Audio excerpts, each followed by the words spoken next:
In this piece, I'm doing something different. Welcome, I'm Lauren, by the way.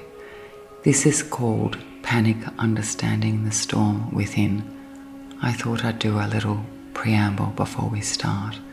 This is simply quiet talking for about 35 minutes, quiet talking about strategies to help you manage panic.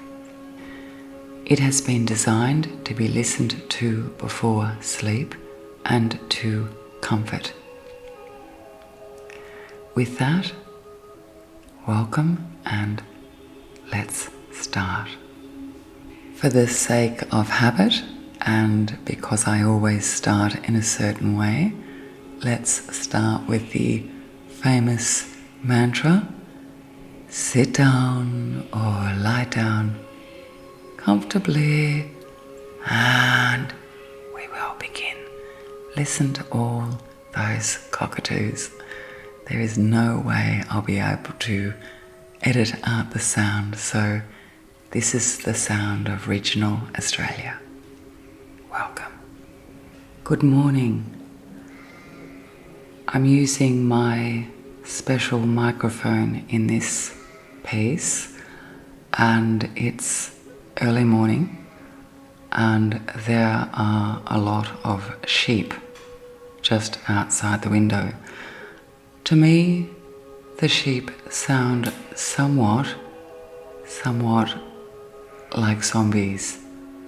I won't be able to edit the sound out, so expect the sound of sheep. On my podcast, quite a few of you enjoy my quiet talks. So I'm going to have a quiet talk to help you prepare for sleep about panic. It's titled Panic Understanding the Storm Within. I will speak this slowly with some pause. There are all sorts of sounds around me. That's loud, isn't it?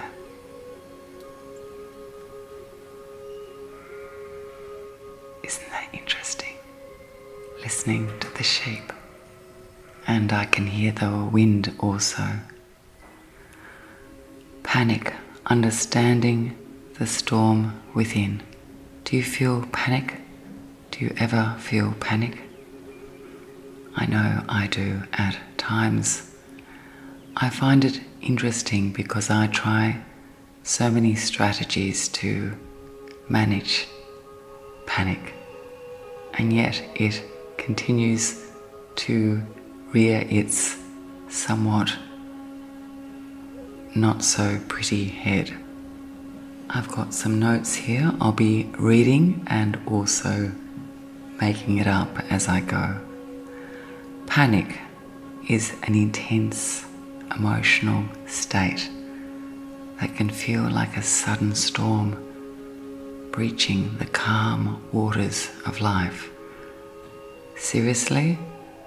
When are there calm waters of life?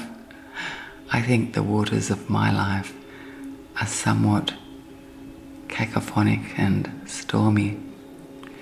It often manifests unexpectedly, leaving individuals feeling overwhelmed, frightened, and disoriented, dysregulated.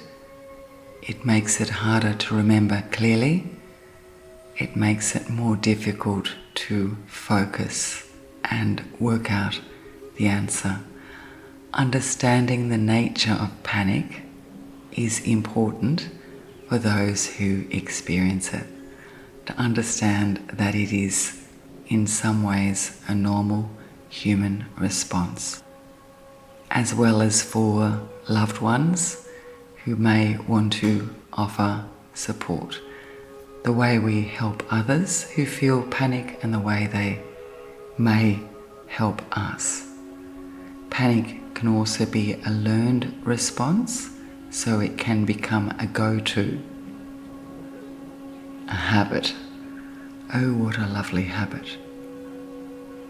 The instinctive purpose of panic. You know, I've done anthropology, so I'm fascinated with subculture.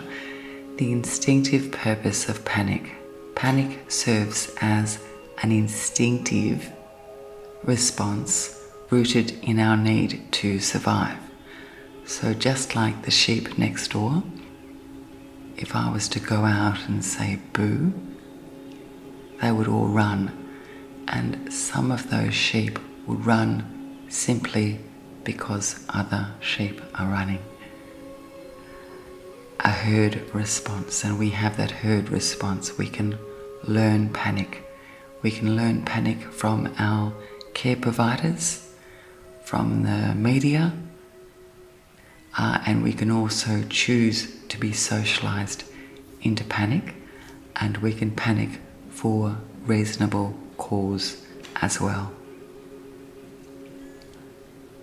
When faced with genuine danger, the body activates its fight or flight response, preparing to either confront the boogeyman, the threat, or flee from it.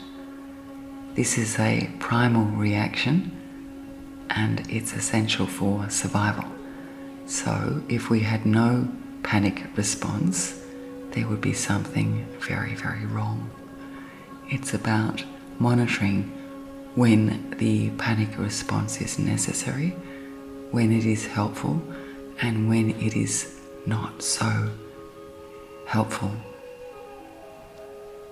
The primal reaction is essential for survival, enabling quick decision-making in life-threatening situations. However, over time, particularly in Western society we like to collect. We are attracted to histrionic responses. We're attracted to collecting, purchasing, owning. The grass is always greener. These extreme polarizing type responses is part of our culture, our wonderful Western culture. In Western society, we've learned to feel panic in circumstances where there is no real danger. Everyday stressors, social pressures, and high expectations can trigger panic responses, diverting our innate survival mechanism away from its intended purpose. So it's about perceived threat. Is that perceived threat real? Or perhaps it's not so real. Being able to tell the difference, being able to retrain ourselves, and that is an ongoing process. Recognizing our human frailty, it's important to go easy on yourself. I'll say that again. It is important that you go easy on yourself and recognize your, mine, our human frailty.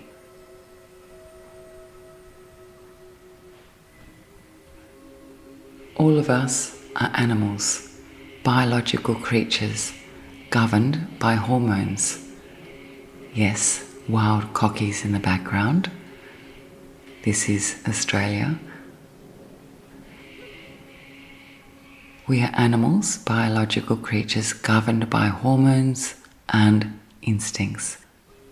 Panic can often be a herd response, shared within communities or social groups, so we can have panic shared across the entire group.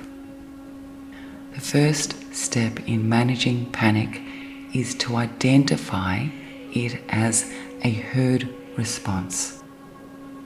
Take a moment, understand that panic can run through our herd.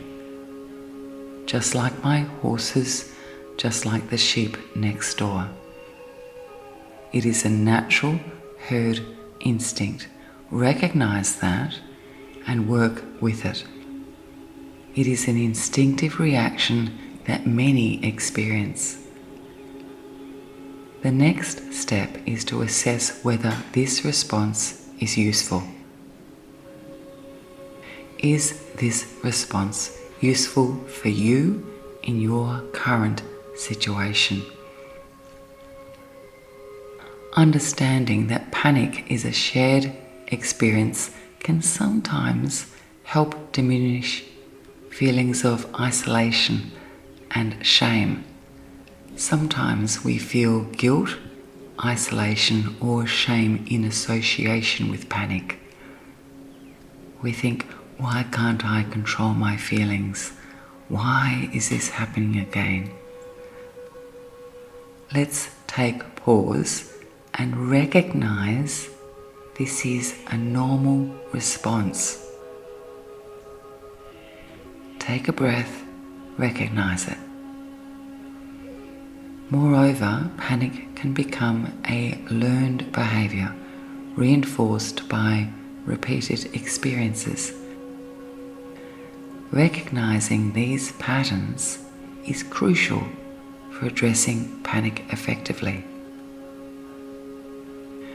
When we identify the triggers and responses that lead to panic, we can begin to break the cycle and develop healthier coping mechanisms.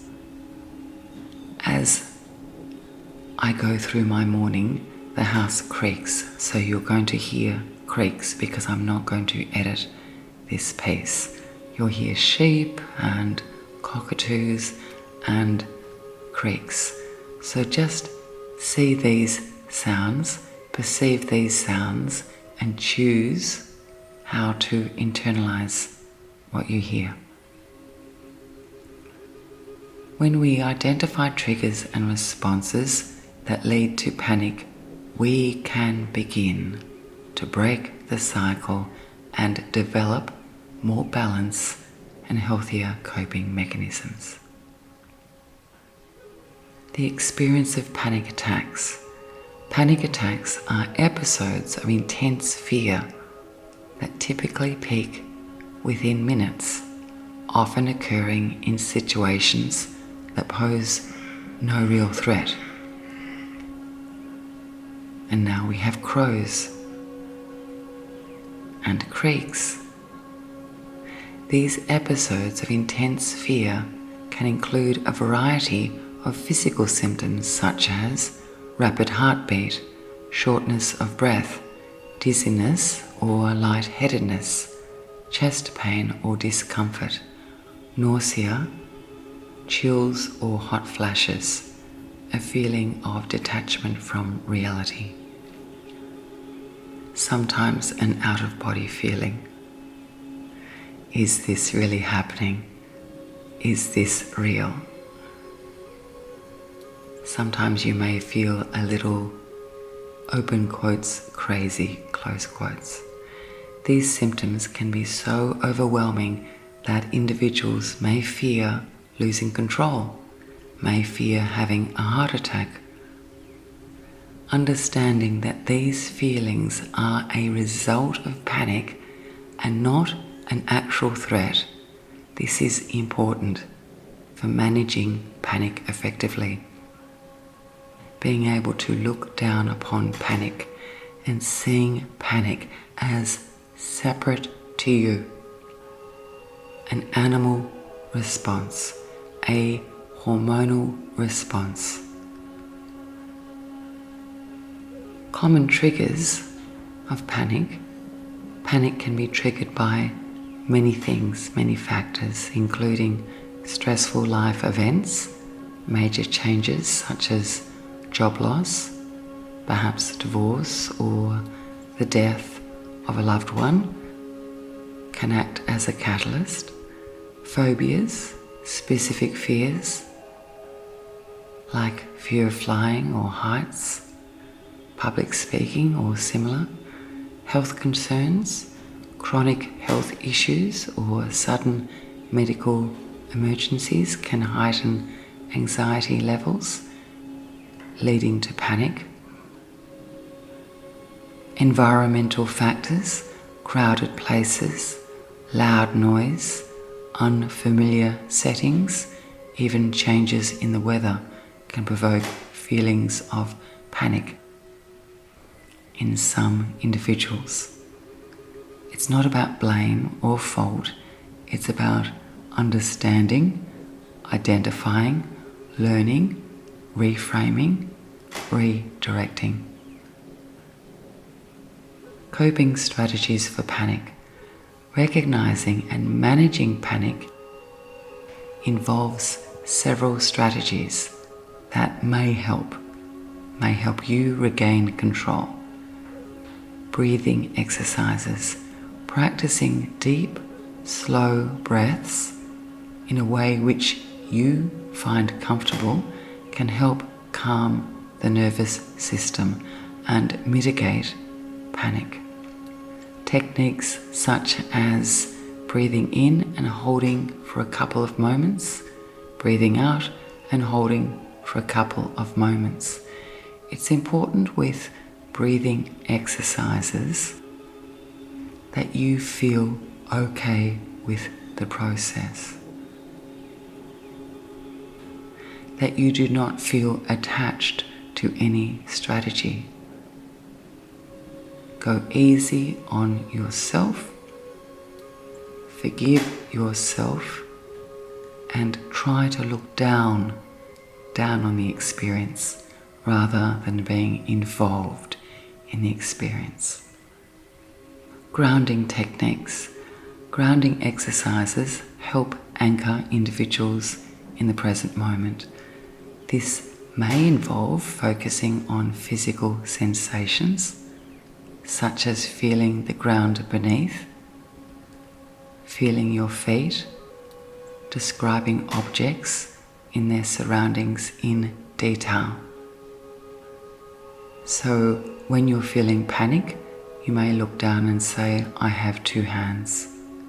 I can see. I can walk. I see 3 colours. I see orange. I see blue. I see green. I am here now. I am breathing. I can smell. What can I smell? Time is passing. I am present.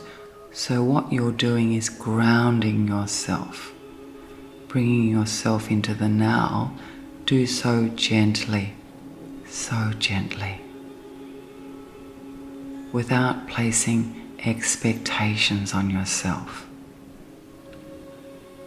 Regular physical activity, getting outside, going for a walk, gardening, possibly gym, whatever you enjoy. Physical activity is incredibly grounding and helps improve our mood and reduce anxiety levels over time. It's important to know that there generally isn't a silver bullet here. It's about you going easy on yourself and knowing that you are a herd animal. Once we identify that we are a herd animal, susceptible to herd instincts and hormonal responses, we can start to identify, unpack, redirect, reframe, reflect. I can hear the house creaking. There is something lovely about my house waking up. Seeking professional help, always seek therapy, particularly cognitive behavioural therapy. It's quite an effective treatment for panic disorders. A trained professional can help you provide experience, support and strategies tailored to your needs. Now, a short fable about the brave little mouse. Once upon a time, in a lush green forest, there lived a little mouse. She was called Millie. Millie was a curious creature, but she often found herself overwhelmed by fear, by anything. Everything was scary for Millie. The movement of a leaf, a gentle breeze, everything was scary. Whenever she heard a loud noise or saw a shadow, panic would grip her tiny little heart and she would freeze in place, unable to move. One day, while exploring near the edge of the forest, Millie heard a loud rustling in the bushes. Rustle, rustle, rustle, rustle. Panic surged through her, and she felt as if a storm was brewing inside her. But just at the point when she was about to run with panic, she remembered the wise words of her Nana. Millie, Millie, when fear strikes, take a breath and count slowly to 10.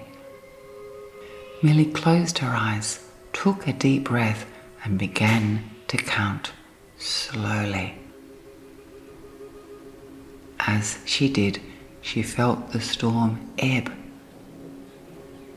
She felt the storm inside her begin to calm. 1, 2, 3, 4,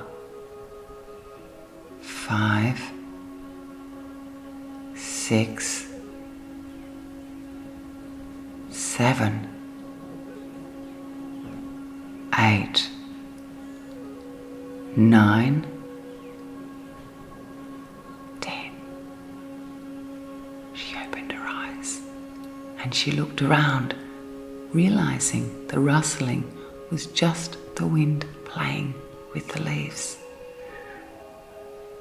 With her heart still racing, but her mind clearer, Millie found the courage to venture closer and discover the beauty of the forest she had been missing due to her panic.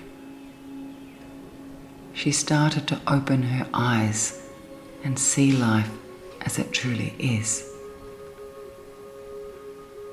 She knew at times fear is necessary, fear is a natural response, but she also knew that she could, in many occasions, at many times, control and redirect her panic.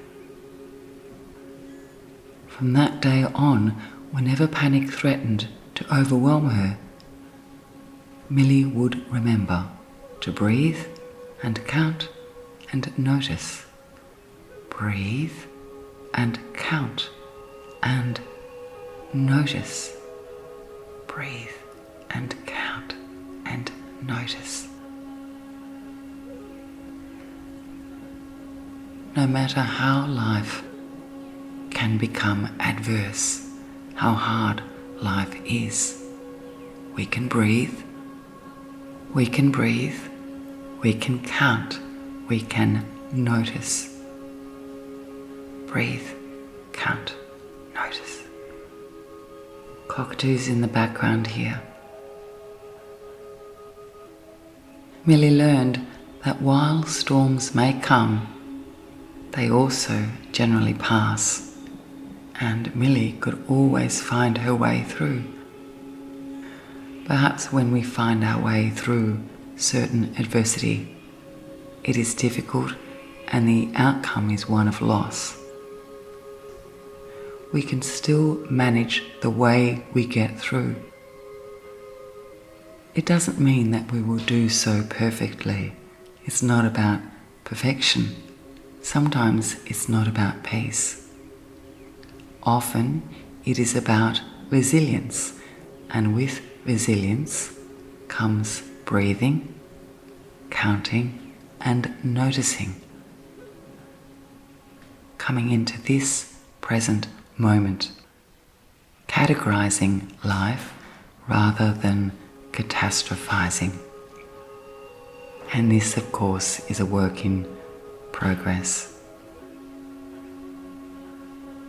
Panic can feel like an uncontrollable storm, but understanding its nature and learning effective coping strategies can empower us to navigate through the tempest by acknowledging triggers and employing practical techniques.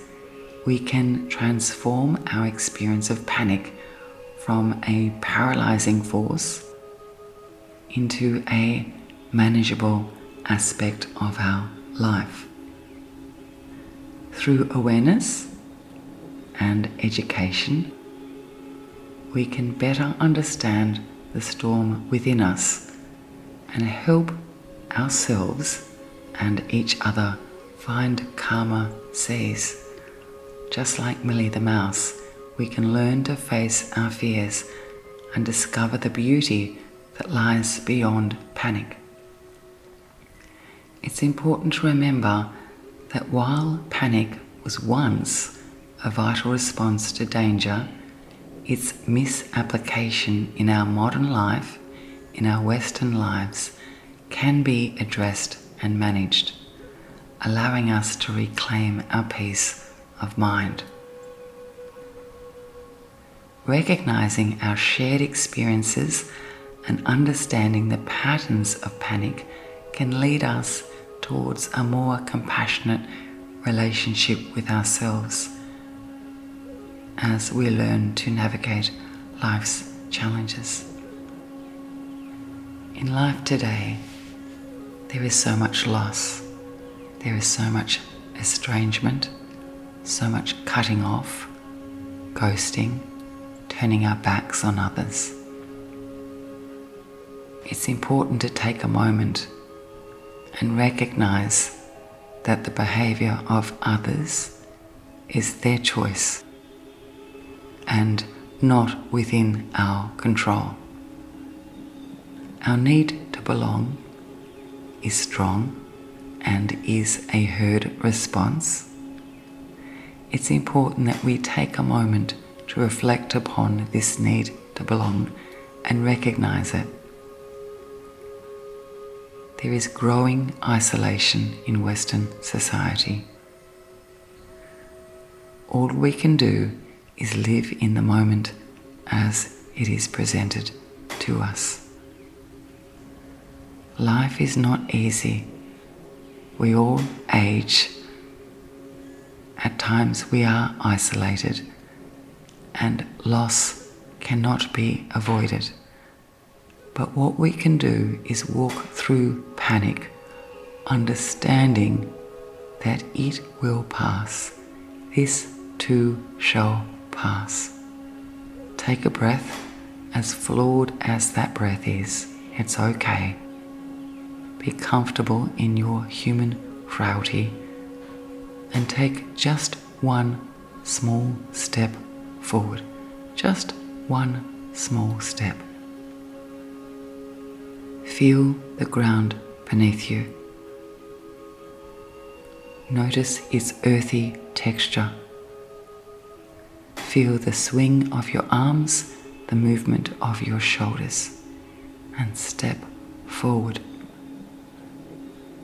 Practice techniques of grounding, breathing, noticing, nature, physical activity, professional help, and go easy on yourself. Go easy on yourself. I'm going to count down from 10 now. Why don't you count with me? Slowly, slowly, let the world be what it is. Allow people to be who they are and enjoy the sun, the wind, the cockatoos, perhaps the sheep, the creak of a house, Allow the world to be. You will be okay. 10, 9, 8, 7, 6, 5, 4, 3, 2,